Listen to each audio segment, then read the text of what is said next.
भारत देश की स्त्रियों के बारे में कुछ सुनाना चाहूँगी कि तुम स्त्री हो, सम्मानित हो।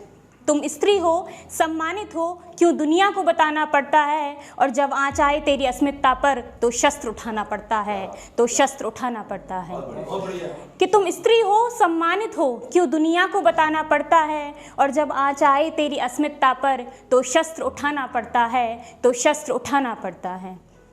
जब राम गए वनवास को तो फिर जब राम गए वनवास को तो फिर सीता तनिक भी ना सकुचाई थी। और पत्नी का वो धर्म निभाने संग पति के वन में आई थी। शुक्रिया। कि जब राम गए वनवास को तो फिर सीता तनिक भी ना सकुचाई थी। और पत्नी का वो धर्म निभाने संग पति के वन में आई थी।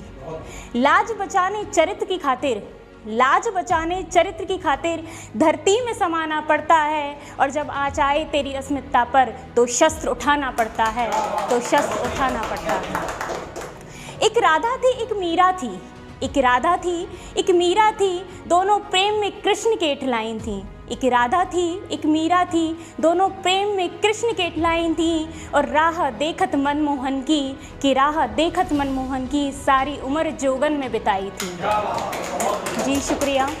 एक राधा थी, एक मीरा थी, दोनों प्रेम में कृष्ण के इठलाइन थी। और राह देखत मनमोहन की सारी उम्र जोगन में बिताई थी। कभी कभी यूँ प्रेम की खातिर कभी कभी यूँ प्रेम की खातिर रुक्मणी से हारना पड़ता है। और जब आँच आए तेरी अस्मिता पर तो शस्त्र उठाना पड़ता है, तो शस्त्र उठाना पड़ता है। जी शुक्रिया। अगर बात करूं मैं 57 की, 1857 की क्रांति के बारे में सबको पता है। अगर बात करूं मैं 57 की, वह रानी लक्ष्मीबाई थी। और बांध पीठ पे पुत्र को जिसने रण में तलवार चलाई थी। अगर बात करूं मैं 57 की, वह रानी लक्ष्मीबाई थी। और बांध पीठ पे पुत्र को जिसने रण में तलवार चलाई थी।